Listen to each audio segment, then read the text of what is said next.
Brilliant. Thank you. And welcome to everyone who is joining us on the recording. Great. So I'm just going to run through a little session plan of what we're going to be talking about today. So in a second, we're going to hear a bit more from UK Divest, from Zainab, about I suppose, what we're here to talk about today, kind of placing that within the campaign and starting us off that way. And we're also going to hear from Marluz from the Finance Innovation Lab, who's going to tell us a bit about the campaign so far, a bit about the parliamentary context, I suppose, and also the policy ideas behind it. They're then going to pass over to us. So for the future, we're going to talk about MP Engagement 101. That's kind of going to be our top tips for engaging with your MP, how to do it well, sort of things to look out for, and some really easy tips to make sure that it goes smoothly. Then we'll talk about framing divestment. Hopefully this section will be a bit more everyone chipping in, and we'll think a bit about what framings work when we're talking about divestment and how we can kind of overcome some of the opposition or arguments against that we might be likely to face with our MP. Then we're going to talk about how might you prepare to meet. It's all kind of mindset, what kind of top tips can help you when you're going into that meeting with your MP. How can you make sure that you feel as confident as possible and that you get a really good outcome from that? And then finally, we'll wrap up, we'll talk about some of the next steps, and hopefully we'll have a nice time for a Q&A at the end. All of this, I suppose, builds towards these outcomes. We like to try and start our session by saying what we hope to achieve, and then hopefully we'll all be on the same page. So the outcomes which we've said will be that we'll understand a bit of the stakes of the pension schemes bill. We know why it's an important thing to engage with, and we'll also know how we can get involved, how we can affect that outcome. So we'll get a bit of a double sense there. And finally, that we'll also feel more confident engaging with your MP as part of this campaign. So hoping that from that you'll come away with a few ideas about how you might frame divestment for your particular MP, and a clear idea as well of some of the next steps you can take to win fossil-free pensions. So with that, outcomes now being stated at the beginning, I'm now going to pass over to Zainab to talk us through their side of things.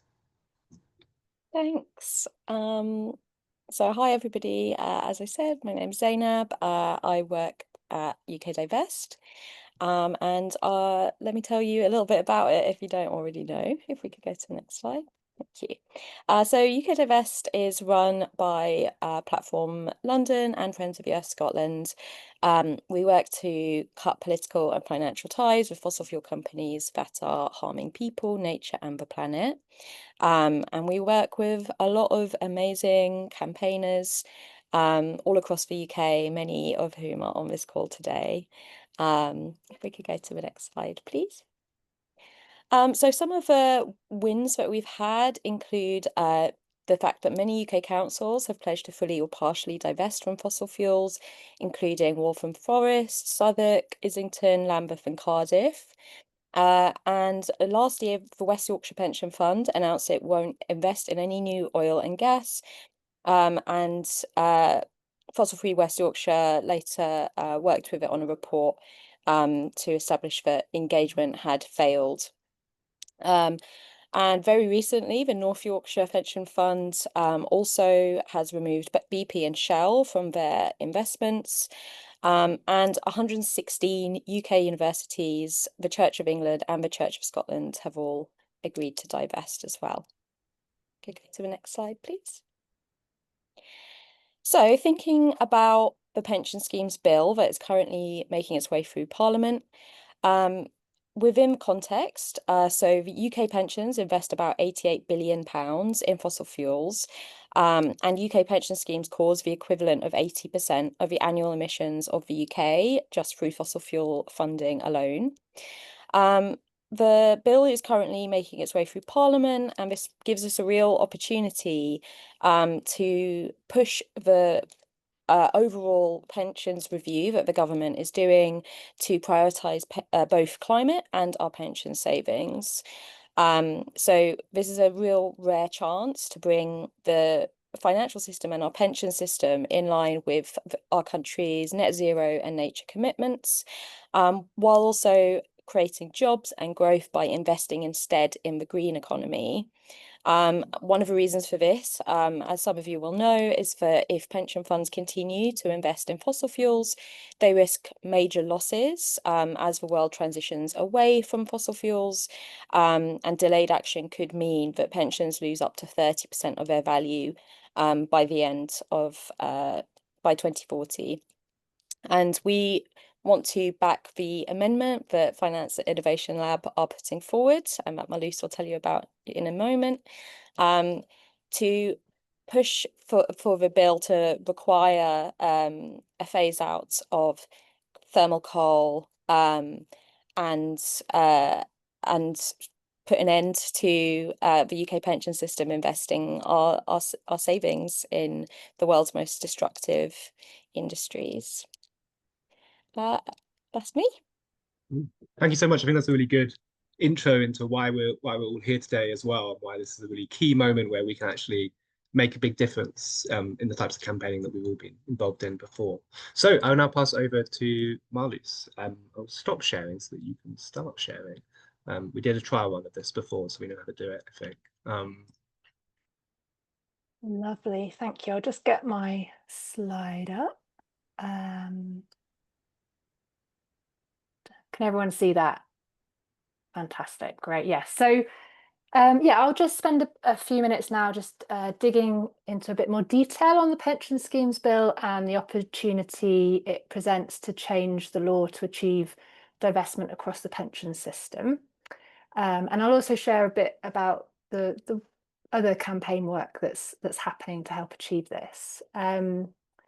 So if we just look at the pension schemes bill in a bit more detail, I think it's a really important piece of legislation because it's the first legislation that the government is pushing through as part of its reforms. Its main focus is investment. So the government wants to know, well, how can we set up the pension system to invest our savings in a way that supports its main goal, which I'm sure you've heard, growth, growth, growth. And if you've been following the bill or reading the news, you might have heard of some of the proposals in the bill, like consolidation, whereby the government's trying to reduce the vast number of pension schemes to a smaller number of bigger funds, which it has argued might lead to more investment in British companies and infrastructure and so on. But I think what's a really big story, particularly for us, is that the bill doesn't mention climate and nature. None of the work that led up to the bill did either. It doesn't even reference the government's net zero ambitions. And that's, you know, a big oversight, as Zainab has just talked about. Our pension system is funding huge amounts of destructive assets, but this is also undermining the government's own goals for stability, for growth, for long-term security for savers and so on. So what can we do about this? Well, legislation, as you may know, can be amended if there's enough political support. And we have a proposal for what could be done. I think it's important just to say as a bit of background, if you're not already aware, that asking the government to prohibit investment in assets which are actually legal to own is quite a big step. It would be precedent setting to do this, and it will get a lot of pushback. But it's important that we try and make it happen, because we need the government to be more directive and interventionist and take more responsibility if we're going to tackle the climate crisis. But we've been doing some research and engagement at the lab to try and understand what could we put forward as an amendment to the bill that could have cross-party support, but would also help us achieve phase out fossil fuel investment. And we think that if we've got an amendment that is science-based, it's staged, and it's targeted, we can get that support of cross-party that we need.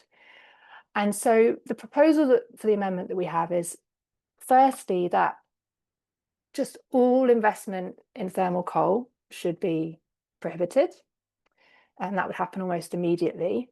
And a lot of people understand that this is important because, as you may know, thermal coal is very polluting. It's got widely known health risks. A lot of pension funds have actually moved on this already. The UK's removed thermal coal from its own power generation. But because pension funds invest so internationally, they are still exposed to coal across the world. We're just doing some work actually with Zainab and colleagues on trying to know exactly how much, but it is a significant amount. And then the second part of the amendment introduces a review mechanism for broader fossil fuel divestment over time.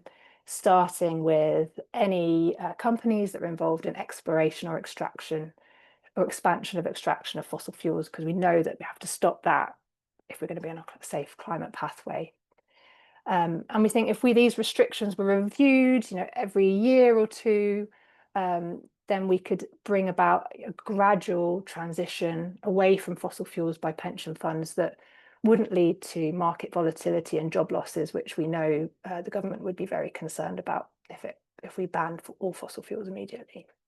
So I hope you agree, this is a really exciting amendment. It would immediately have a material benefit. Stop thermal coal investment. It would be precedent setting, opening the door to prohibiting investment in fossil fuel assets, and it could be feasible because it could get cross-party support. So that's our amendment, and we can share a briefing about it after the call as well. Just to say a little bit about where the bill is at now, because it has begun.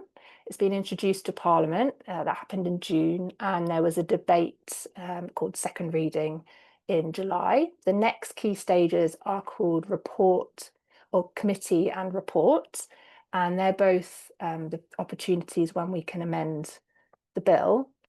Committee, as you might know, you might have worked on bills before, but committee involves just 17 MPs, and most of them are government loyalists. So I think it'd be pretty unlikely for us to see our amendment moved in a way that could gather support there.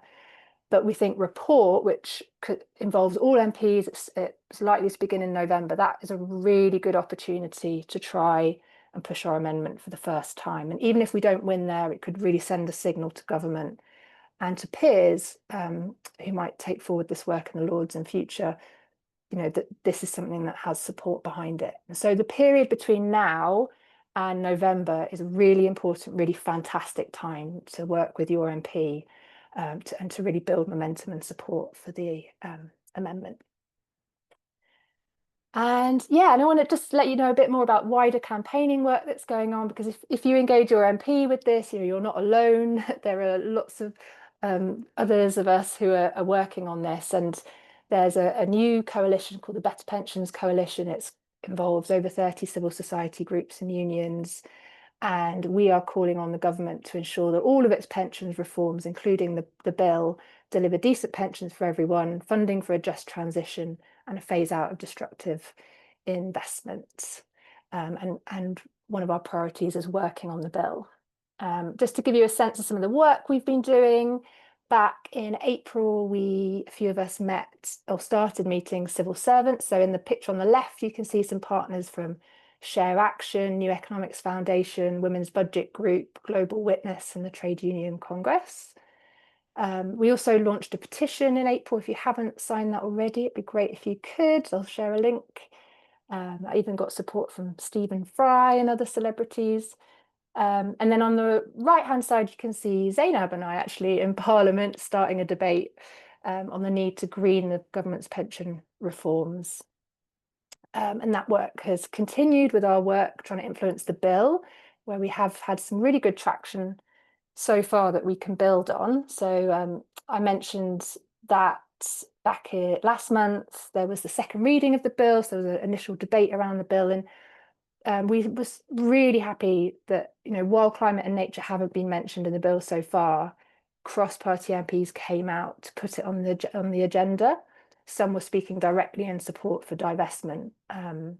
Lib Dems proved themselves to be champions in particular, but there were cross-party MPs who have been taking it upon themselves to help us with this. And government is also responding, which means they're taking us seriously, acknowledging some of the problems that we've been raising, but not yet going as far as agreeing on the solution.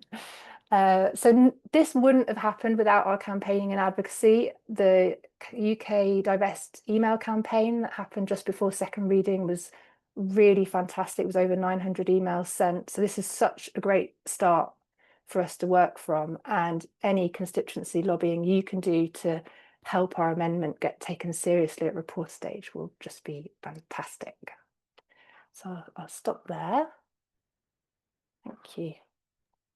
Thanks so much, Marluz. Yeah, and I think that definitely that timeline is really clear, giving us a sense of why now and the next couple of months are really key times to be meeting with our MPs, because if MPs are hearing about this from lots of different places, then it's much more likely that we're going to start seeing that cross-party support that we really think we need. I want to check a couple of minutes here, just if anyone has any questions based on that so far. I'll give a couple of seconds, see if anyone, either you can type them in the chat or you can raise your hand and speak if that's preferable. And whilst we do that, I'll just get the slides back up. And just say that Zainab's put that the petition to sign in the chat, so do keep an eye out for that. Yeah, Magda, did you want to come in? Marlies, one of the MPs you had as a picture on that last slide is my MP. So does that mean that she spoke in support Is that Debbie Abrahams? Yes, yeah. Debbie Abrahams. So she is the chair of the Work and Pensions Select Committee. Yes. And so she had quite a big slot at the debate around the bill, and she referenced a couple of times evidence that we've submitted, Right. including, she didn't go as far as supporting divestment, but she did raise the importance of climate and nature and green investment. So yeah, that was really, really helpful. And she's obviously a very credible MP on this. Okay. To some. In Parliament. Right, okay. But yeah, it'd be fantastic to understand what she thinks about divestment if you've got experience of that.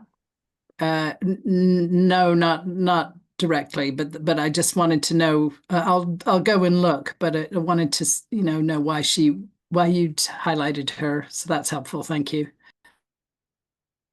Yeah, that's very exciting actually already to be drawing out these connections people might have and possibilities. Does anyone have any other questions? Otherwise, I'll pass over to Alfie.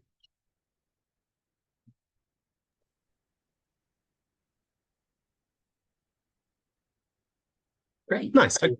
Oh, sorry. I'll pass over to you. Thank you, Fergus. Thank you so much for that, Zainab and Marlon. It's nice to hear it all in one place sometimes, of how it all fits together, and to remind me and you guys like how much incredible work is already happening on this campaign, and it's exciting to be a part of it.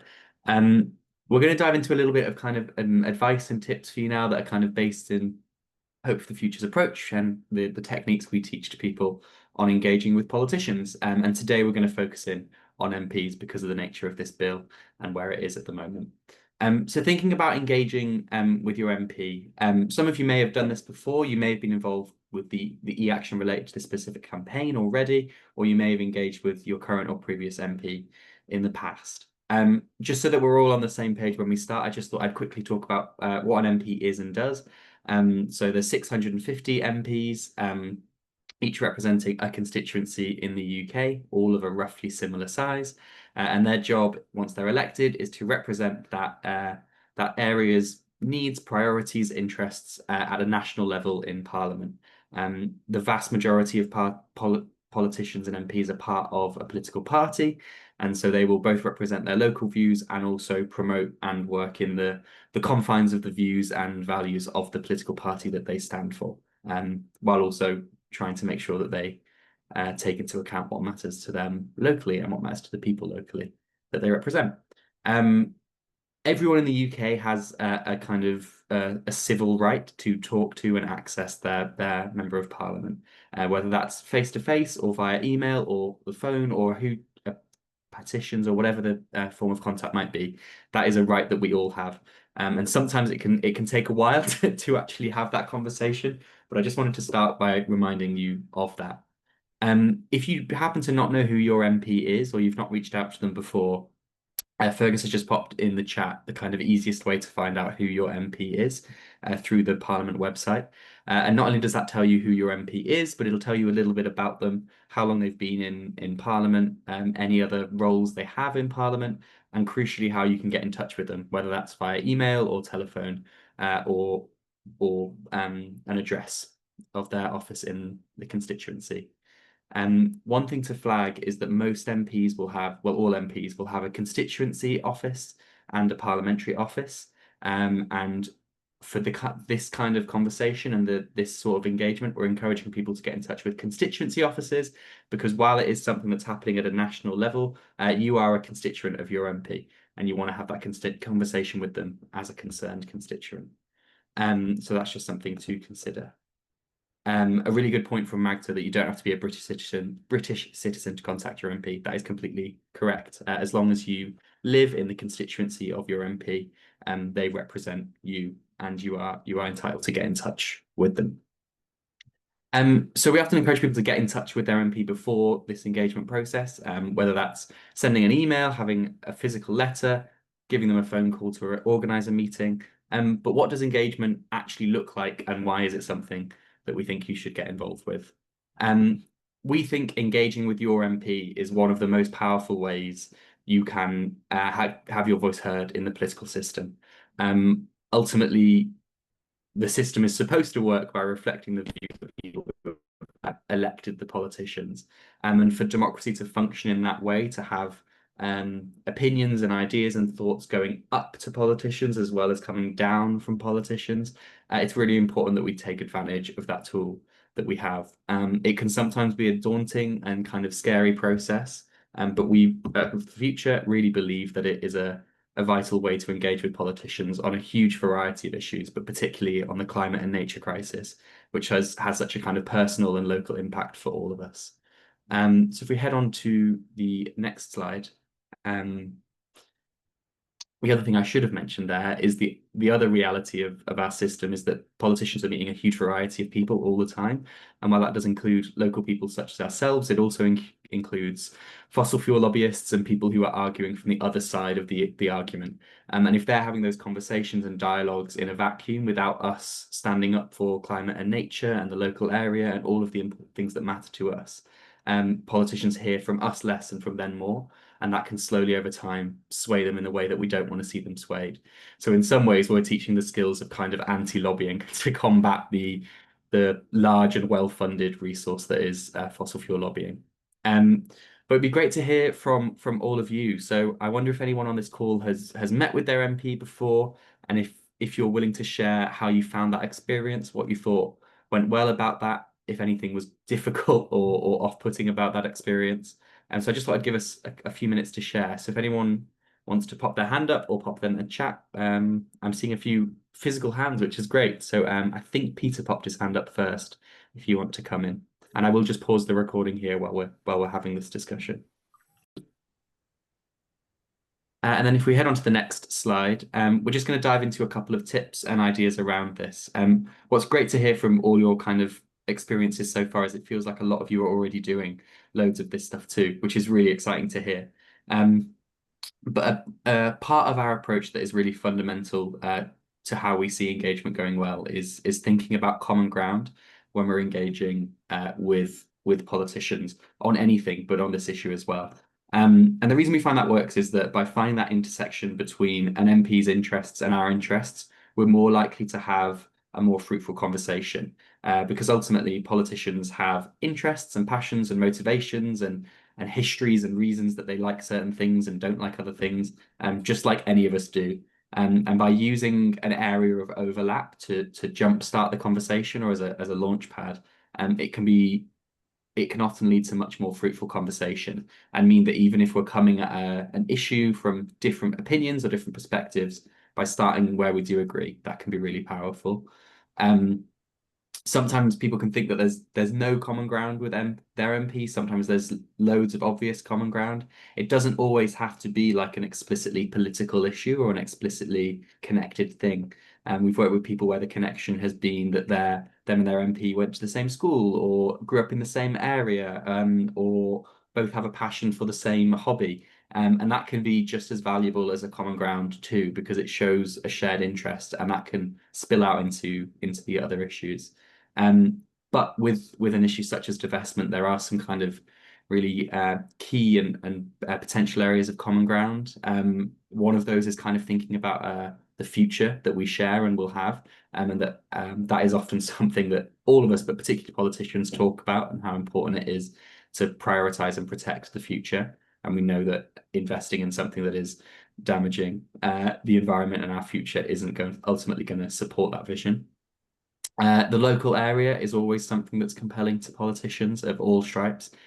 Even if we don't like what they're doing locally, most MPs would say that they are really passionate about making the local area a better place. So connections to the local can be really powerful. And ultimately, particularly with Labour MPs, we know that they are passionate about funding a green transition, and they've made it quite clear that they don't think there's a lot of money to do that, and encouraging divestment away from fossil fuels and into greener sectors or community energy or whatever it might be frees up money locally to do the work that they've said is really key to their 2030 vision and to their growth vision too. So there's ways to connect them up. So common ground is really important, and it's not just about finding that area of common ground, it's also the way we have conversations and interactions with politicians. We're not saying that you need to necessarily feel sorry for them. Their lives are stressful and difficult, but they did choose this role, and that does come with authority and responsibility. So we're not saying we need to cry them a river, but there is also having empathy in the way we engage with them, thinking about the constraints of the role, the time constraints and the political constraints. They are often quite exhausted, quite stressed people. And thinking about that can be really useful, and treating them with empathy in the same way that we expect and deserve to be treated with empathy by them. Actively listening to them. Generally, if politicians do say yes or no to something, there is usually a reason. And if we can listen and find out what that reason is, it makes it easier to have more effective engagement in the future. And increasingly, politics has become quite a toxic thing, particularly online, and a lot of MPs have their guard up quite quickly. They're used to or expecting people to come in quite critical of them personally and of their party and the things that they actually hold kind of really near and dear. And so thinking about going in and being clear that you're there to work together to combat the issue, to find positive solutions, can be really refreshing for politicians and can sometimes open them up. And if we head on to the next slide, can sometimes let you see a glimpse of the human being that sits behind the politician. And we think that's really important too, to think of these people as three-dimensional. There are reasons why they think the way they do. There are reasons why they stand for the party that they do. And these are generally deeply held and really significant to the way they view the world. And while, as we heard, it can sometimes be frustrating that politicians are so led by their personal experience and their view, and that is often the reality of engagement with them. And so the more we understand about their approach, their experience, their history, their desires and interests in politics, the easier it is to tailor our conversation to them and to have an impactful conversation with them. And so because of that, we think research is a really vital part of getting to know your MP, whether that's doing loads and loads of research or just trying to have a better understanding of them. The more we can know about them before we go into that conversation, the better, because we want to know what their story is, why they've got into the job they had. Most people don't become MPs by accident. It's a long fought personal story that can be really good to know. What motivates them both to get up in the morning, what their kind of motivations to get into politics and within politics are, what their priorities are, what they've said they really want to fight for. As politicians have been around for a little bit longer, this often slims down because they can't do everything. I met with my MP recently and she was really great. She said, I have 3 priorities. Everything I do has to link to cost of living, inequality, and Gaza. And those are the 3 things that I'm really focused on. But that was really helpful for me to know that when I talk to her, I want to talk about those priorities because that's what she cares about and that's what she's understood matters to her local people. And values as well, and what underbeds the work they do, the values that they hold, both party political and otherwise. But if we hop on to the next slide, getting that research can sometimes feel a bit daunting. So I just thought we'd share a couple of resources with you that we find really useful. Local news can be a great place to go. A lot of MPs will have kind of a column in local news, but will also share things on a personal blog or social media. And that can be a really good place to go and see what they're thinking about, particularly with a local flavour.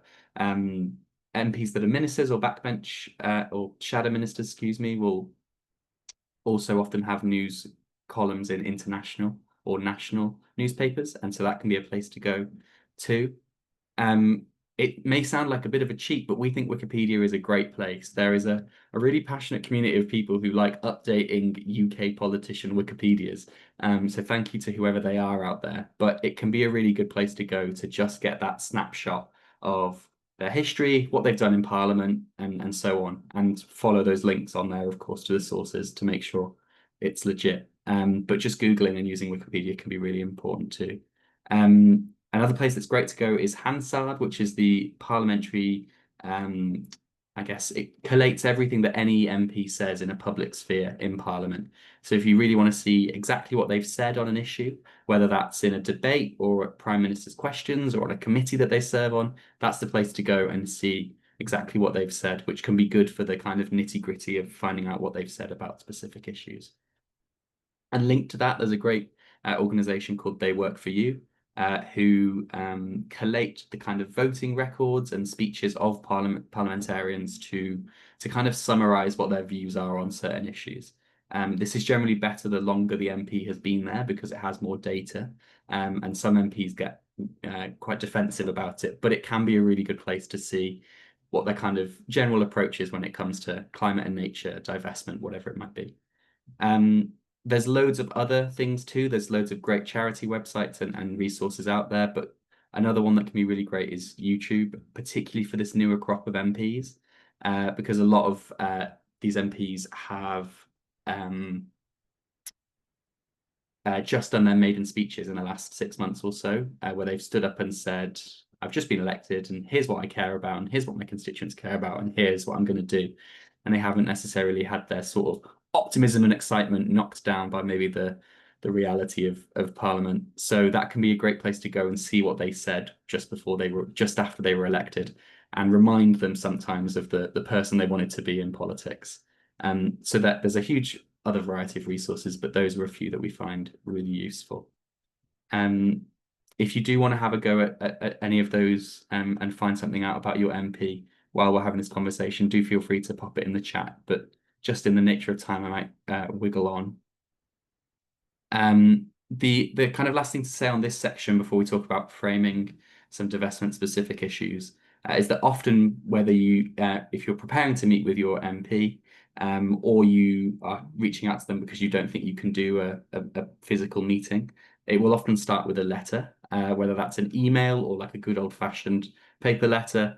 It's often the first start in that engagement. So some kind of top level tips that we'd really encourage you to do if you are drafting that letter to request a meeting or to talk to them more generally about divestment, is to, as we've said, to share that personal story and to make it local, connect it to what you care about and what matters locally. If you can find something that you're grateful that your MP has done, do include that thank you. MPs are just like us, like it when people recognize the work they've done and are showing gratitude for it. And that doesn't happen to them very often, so it will make you stand out. Obviously, if they've done nothing that you are grateful for, you don't have to make it up. But if there's something that you're grateful for, do feel free to include that. Try and talk about the main points you want, but do try and keep it brief.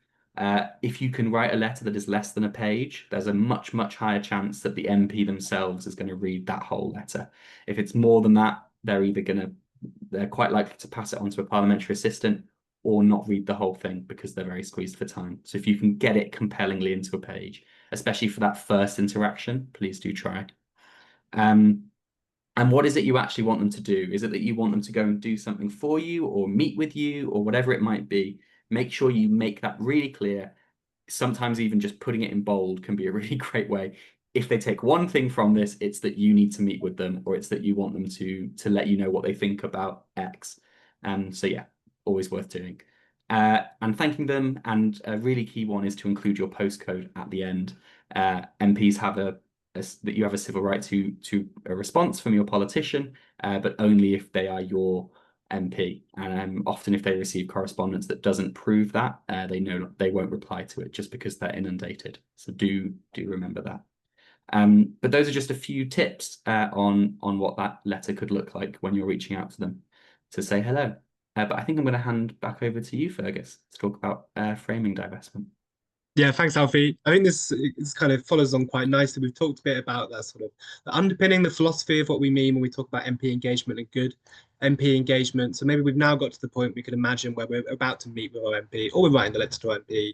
I mean, the next thing to think about is often how are we going to frame the issue? How do we want to approach them? What sort of things are we thinking about when we talk about framing? So when we use the term framing, we're really talking about how we tailor this proposal that we're going to make for different politicians who might have done that research, who might have found out, okay, this politician's this type of person. What sort of thing is going to hook them? What's going to make them really want to engage with these questions around divestment?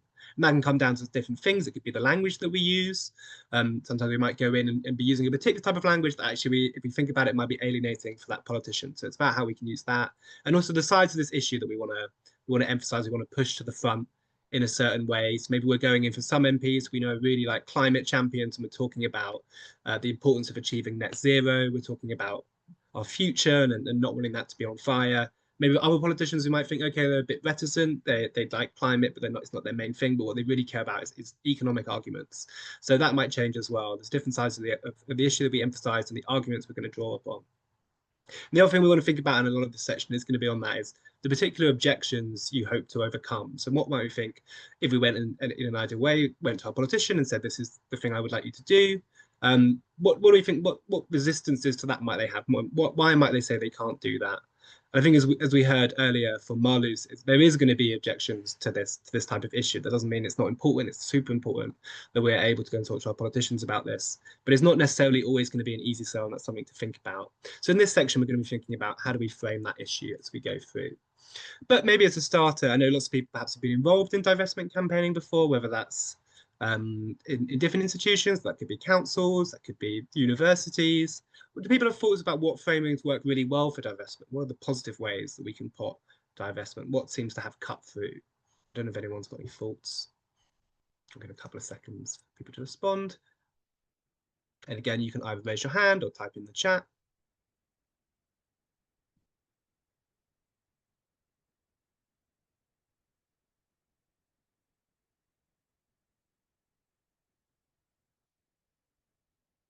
Or if not, you can also, we've got someone in the chat, I'm just going to check on this. Yeah, thinking about that it makes financial sense, that can be a really key one. And that I think is clever. And we'll talk about this in a second, but it's cutting against that idea that this is sort of financially illogical. We can actually say, no, actually, continued investments in planetary destroying fossil fuels are actually terrible, also for the economy. Talking about stranded assets or pension funds, it's definitely a part of that. And I think that can really, raising that threat and talking about that shows that we're actually the people who are thinking seriously through the economic and environmental consequences of that. I can see brilliant people who are adding things that we're going to now turn to anyway. So it's lovely to see that people are, I suppose, thinking about these issues in a similar way. Great. So we've come up with a couple of our own of what objections we might face, and we heard about some of them a second ago. But this one, someone just mentioned in the comments as well.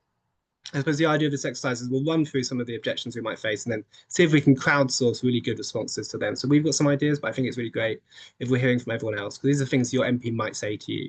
So one thing which we often hear, I know that from involvement in council divestments, this is often something, and we might see similar arguments from the government. And it's people who would say, well, pension funds have this fiduciary duty to protect their members' pensions. And what this means is that the government will have to invest in companies that give the best financial return. And the investment questions are economic, they're not political. So we can't be bringing in politics from outside and concerns for the environment, because the only logic we can really follow is environmental. Let's say that your MP has said that to you. I wonder how people would respond to this.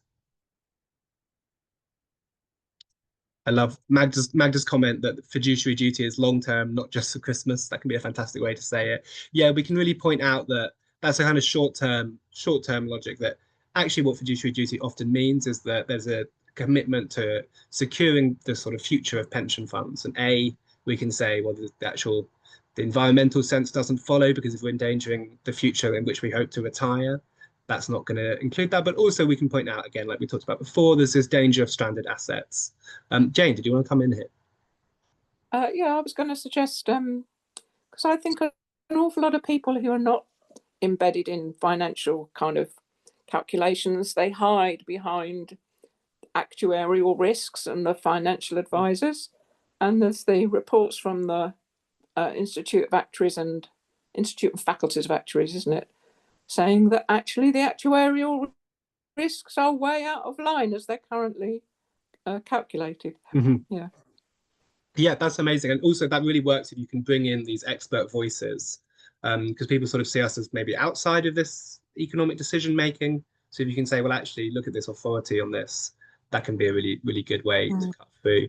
Some great ones coming through on that. And do keep adding them in the chat as we go through. But let's look at what other ones we might come up against.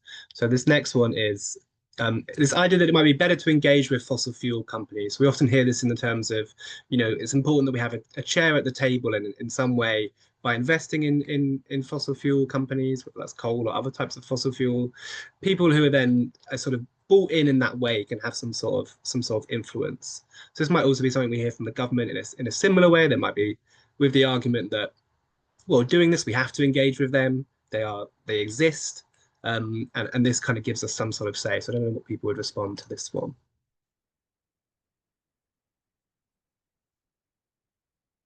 Yeah, I really like Ant's point here. Stewardship and engagement has very little evidence of changing fossil fuels course. That's a really good one. You can just say, well, that hasn't been happening. With all of the best intents we might have had, we haven't seen any real evidence of this sort of having the seat at the table is actually meaningful in any real way.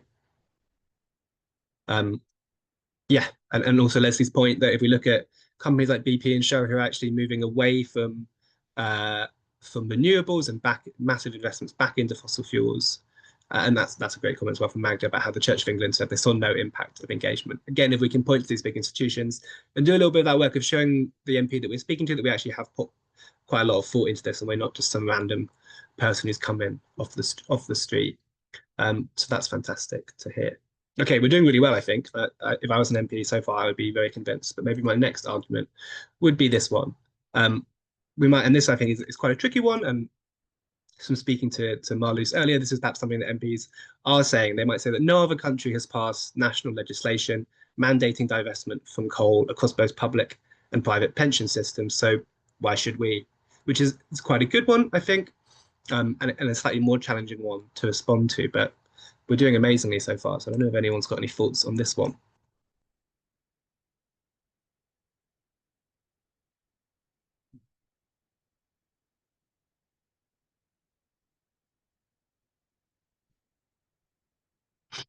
I like Magda's coming in some very pithy ones, which I think is a real skill, especially in MP meetings that we might not have as long as we would like. But yeah, we could say something along the lines, well, I thought Britain wanted to be a leader, not a follower. We could perhaps tie that to the government's stated ambitions of wanting to be a leader, particularly in climate change. That's something Ed Miliband says a lot.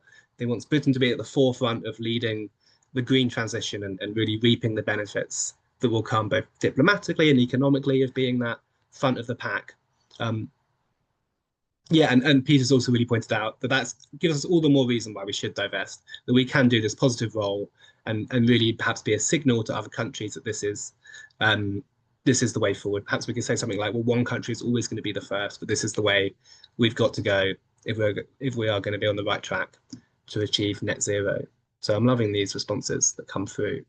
Yeah, and perhaps thinking a bit, kind of building on what Peter's saying, that this can be a way in which we can set global agendas. We can really be the first person, but then as a result, we can expect other countries to come on board. As a result, we're showing that positive leadership. I like that, Anne. Thank you. This is really great to see. So I'm feeling confident so far. What's next? This is one that perhaps is more of a general one against all climate politics, but I have heard it used about divestment. This kind of idea that it's not a serious politics, like the student politics. It doesn't take into account that, well, actually fossil fuels are here to stay and that a serious government has to make the most of that situation. So something often it's a sort of a generalized insult that climate activists often see, that we're the non-serious ones and the people who want to continue destroying the planet are the serious ones. But I don't know if people have thoughts on this, how to respond to this. How to respond to this perhaps without getting riled up. I know I could get a bit riled up. Yeah, again, Magda's coming in with very pithy responses. Is blind commitment to investment also student politics? Or we might just say it's not worth responding to. I think that can also be really good. We could just sort of politely sail past that and show that actually we are the serious ones. We're the people who thought about this and are going to take these types of decisions really seriously. Has anyone else got any thoughts on how they would respond to this one?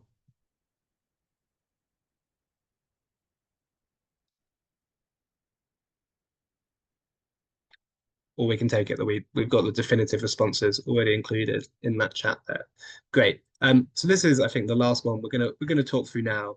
It's a shame. I think Molly's had to peel away.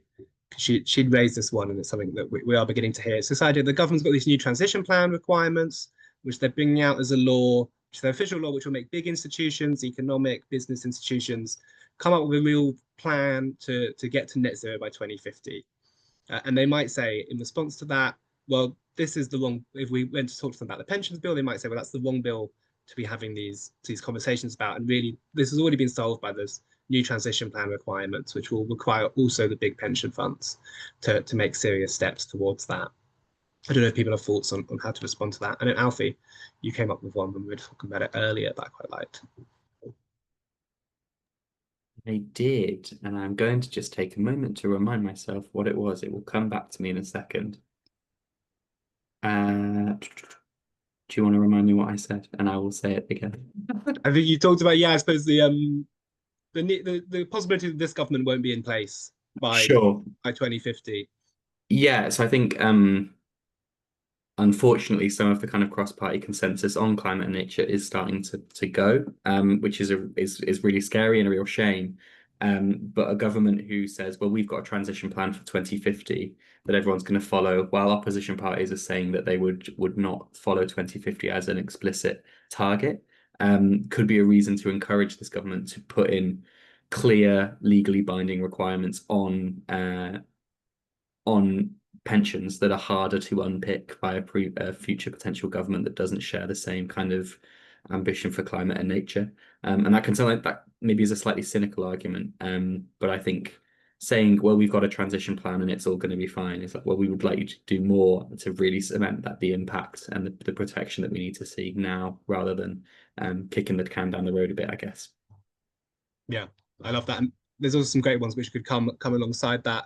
Of that. So Leslie's points out this could be a way of implementing the policy. So we're kind of talking about both these bills could work together if they were done correctly. And Magda's added that change requires 360 degrees approach in order for it to happen. So it's not just we might be feeling like we're doing something there, therefore we don't need to do something here.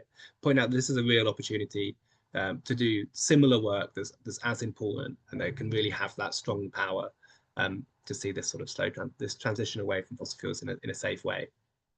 Those are okay. I think those are some fantastic ones as we went through.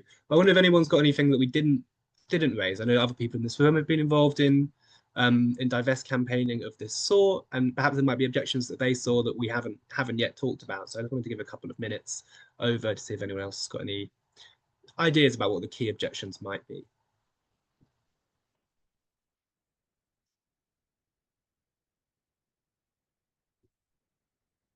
Yeah, Penny, do you want to come in? Yes, when we were talking about divestment with the Gloucestershire County Council Pension Committee, what they said was that Brunel, the pension partnership they work through, have told them that it's not not sensible to talk about fossil fuels in general terms, because we were saying fossil fuel companies, but what they're saying is we need to engage with the companies that utilize fossil fuel products, which are on a smaller scale, because our engagement with them tends to be more meaningful. So that was always a problem, because Brunel came up with this argument and the pension committee were completely convinced by it every time. So if you can come up with anything to counter that, that would be really helpful, because we never managed it. What were your ideas? I suppose, did you get a chance ever to try and push back on that? Well, we were doing it as Extinction Rebellion. And so what we did was we have worked with a county councillor, a local county councillor, Green councillor, and she is now on the pension committee and she's been pushing for it. So she's taking it forward and we're giving her a lot of support. We're giving her plenty of information as it comes in. So that's absolutely key now. Yep.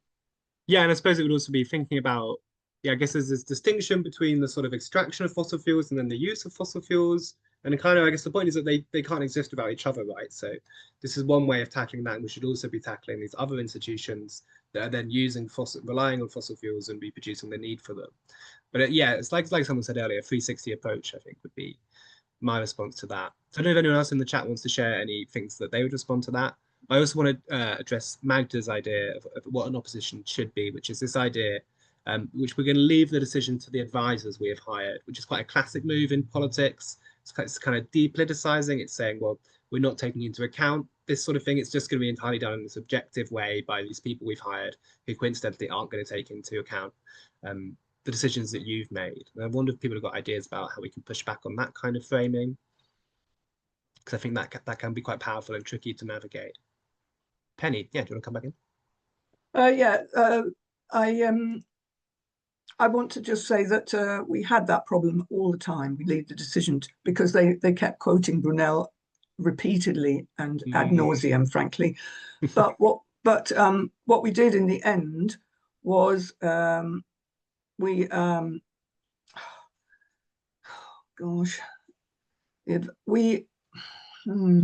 can't remember how we tackled it. We did tackle it. And I know what we did. Yes, we gave them information about this. Brunel serves the whole southwest of England, and we gave them information about what other counties have been doing, and with their beneficiaries. They've been putting out surveys to their beneficiaries saying, what do you feel we should be doing about investing money for your pension, and getting responses from their beneficiaries, which Gloucestershire weren't doing. And they were doing all sorts of other things with information that they were getting to actually make moves in the divestment area. And Gloucestershire were just ignoring all of that. And Cornwall were good as well. Wiltshire, Cornwall, I think Bristol, Avon, they were pretty good as well. And we were saying, take notice of what the rest of the people in your southwest area, your region, are doing. 100%, that's brilliant. Yeah, I think that's really good. If you can remind people that there's always a choice, and that they are making that choice, and it's not just this sort of objective sort of advisors who's given them this point. And that kind of combines, I think, with Sheila's really good line, which is the buck stops with the hirer. That you've chosen to follow that person, and that's kind of, especially when speaking perhaps to the government, which if we're not speaking directly to the government, we might want to remind MPs politely that they do make these decisions, and this is what the bill is deciding upon. So some really good ones coming through. There's some great ones as well added to the chat, but I think in the interest of time, I'm going to keep moving, and maybe we can come back to them in the Q&A, or if people want to go through the chat and see if they have any responses to anything, that'd be really great.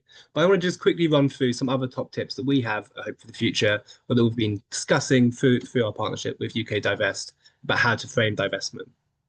So one thing is to remember the positives. So I think like Alfie mentioned earlier, sometimes politicians have this idea that people just want to come at them and have a go at them. We can remember that we can actually sort of point out some positive things that they can do. And we can even think about some ways in which we can solve other problems they have. So we mentioned earlier, this government is constantly talking about how it's finding economics to be very restrained. They're struggling to invest. We all saw, I suppose, the debacle around the cuts to disability payments. And we can think about, okay, well, this framing of if the money wasn't going to be invested in fossil fuels, what else could it do? So we're not just talking about that negative side, but also talking about the positive side of how we don't want things to be invested in climate destroying technologies, or in fact want to be invested in funding a just green transition, or funding a proper welfare state, and all of these different things that the government really does seem to want to do. Again, like I think lots of people mentioned, this general framing that excluding fossil fuels also makes economic sense. We know that renewables are the future, that they have to be the future, and that carbon at one point is going to be really stranded, and we're going to see this sort of economic damage if we continue to invest in that. Think about opportunities. I know in the context of, it perhaps really works if we're speaking to a Labour MP. Government's had a kind of rocky first year, which is a bit surprising given their massive majority, but they're not doing very well in the polls, and they need some sort of positive stories. So we could talk about this as how this can make a difference, how this can turn the page and really turn that around and see them begin to see some more positive responses. I think that kind of combines with this next one. The divestment is really popular.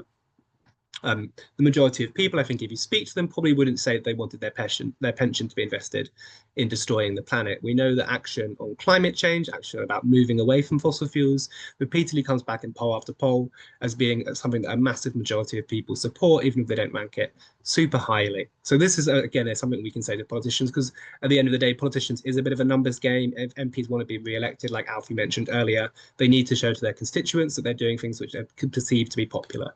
So this can be really good.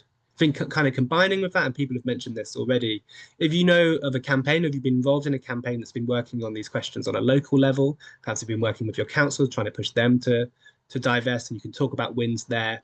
We can then say that to politicians and say, this has been happening for a long time, and this is a real opportunity to massively upscale that work. So you're kind of taking that energy from the local area and putting it into a national framework and seeing such a really big win. And then finally, I think just reminding the government that they need to lead the transition away from fossil fuels in order to meet their legal duties. That can be a really effective framing. Remind our politicians what they signed up for, and then question whether any particular action is going to be in line with that, and just remind them politely of those things.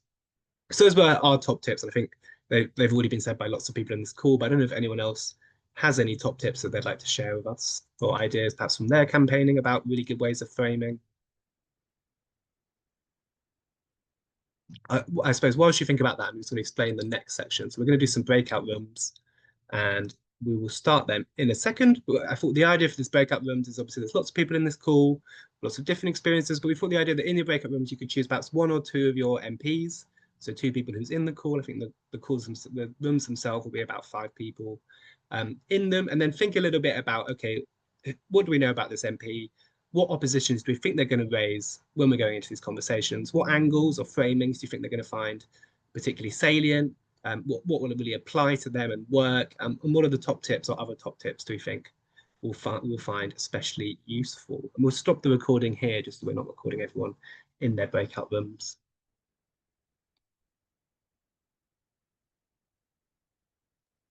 Shall I send people off to their rooms? Yeah, go on. So I think looking at the time, we'll give around, I think, 8 minutes or so, just so we have enough time for Q&A and a wrap up at the end. We have gone quite a bit over, but that's nice. I think we've been having some really good conversations. But yeah, so this is your chance, and perhaps we'll ask you as well to feedback in. So you might want to think about one person from the group who could summarize fairly quickly what has happened in that call. But yeah, otherwise, Alfie, happy to start the rooms. Great. So you should have just, something would have come up on your screen requesting you to join a different breakout room.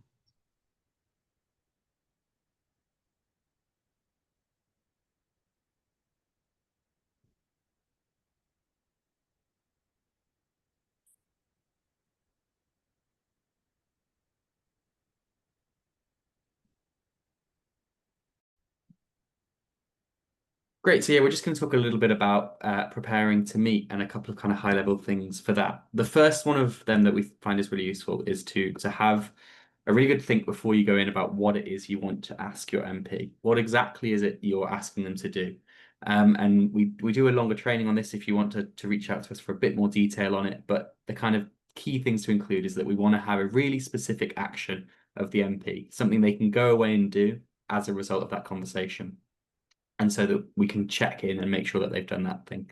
The other thing, and we heard about this a little bit earlier, is the idea that it's really important to build ways to check back in, whether that's reaching out to them once they've completed that action, or creating an ask that allows you to hear from them again on how it's gone. So for example, if it was meeting with a minister, and let me know how it's gone. It's always worth asking at that meeting anyway, when can we next meet to talk about your progress? But if you head on to the next slide. There is a huge variety of things you could ask that are linked to this bill and other really important things. But these are kind of a couple of examples of things that we think could be useful as maybe jumping off points for you. You could ask your MP if they could read the MP briefing that's been put together by Finance Innovation Lab. Some MPs just won't know all the stuff they need to know yet about the bill and about divestment in general. So ask them to read that and maybe get back in touch with you and let you know once they've read it and what they thought of it, and to share that with other colleagues. They could write to Torsten Bell, who's the pensions minister, saying that they support an amendment to the bill, particularly if they're a Labour MP, but of an MP of all stripes too. They might want to write privately or do that publicly too. They could ask a question to Torsten in Parliament, asking what the plans are to ensure that reforms in the bill cover the net zero 2050 binding commitments. And so that would be asking that question publicly. And they could ask that to other ministers too, such as Ed Miliband, for example, who's the net zero minister. And you could ask them to do something publicly, whether that's a social media post, something on their blog, or in a local news to share their support for it and build momentum. There's loads of other stuff you could ask them to do, attend a local event, get you some more information, whatever it might be. Just a couple final things before you're going into that meeting. You might want to put together an agenda for yourself. You could share this with the MP if you want to. It could just be personal, just so that you know what you want to say. And sometimes we can get a bit muddled when we meet MPs. And just knowing, here's what I want to say, here's the important things, here's my personal story, here are the key stats. Based on the chat we've had today, the chances are you know more about divestment than your MP does, and don't be afraid to have that stance, to present yourself as someone who could help them get their head around what is quite a complicated issue sometimes. And also it's something you can refer back to. If they try and pull the conversation in a certain way, you can go, I really want to talk about this. And then finally, just a couple last tips on that meeting itself. Make sure you're using that agenda, but also make sure you're having a conversation, listening to what they say and responding to what they talk about. Don't be afraid to disagree politely. Say, sounds like we're not going to agree on this point, but still I'd love to talk about how we can work together on divestment more widely. Try and be positive and to emphasize finding a way to be collaborative on that issue. Obviously, if they're rude and disrespectful of you, it's not your responsibility to be the only polite person in the room, but often going in with that politeness can actually, it shows the behavior you want the meeting to have and can often lead to a better discourse. So those are just a couple of things for you. But I think Fergus is going to run over some quick next steps, and then we'll hear some questions from you guys. Thank you, Alfie. I'm afraid I don't think we're going to have time to do a role play today, so anyone who's waiting to see mine and Alfie's acting chops, I'm afraid we'll slightly lose out. But yeah, just to say, so we'll be sending out a follow-up email over the next couple of days. That will include the recording and the slides. We're also going to try and include some of the resources that we've mentioned throughout the call. Hopefully we'll be able to get that Finance Innovation Lab's amazing MP briefing, which I think they're still in the last stages perhaps of putting together, but that could be a really powerful thing to take forward. And the next step after that would really be to start reaching out to MP and having these conversations. We saw the sort of time frame presented earlier, and often reaching out to an MP can mean that you're meeting them in a month or even longer. So the next step would definitely be just to reach out to them. And finally, let us know how it goes. I think, Zainab, I don't know if you wanted to come in and talk about how you'd like to be kept in touch as the people running the UK Divest campaign. But also, if you want to reach out to us, if you've got any further tips or questions, we love to help on that kind of thing. But yeah, Zainab, I wondered if you had any last moments to talk. Yeah, absolutely. So I will continue to share resources via the Google group as usual as we get them.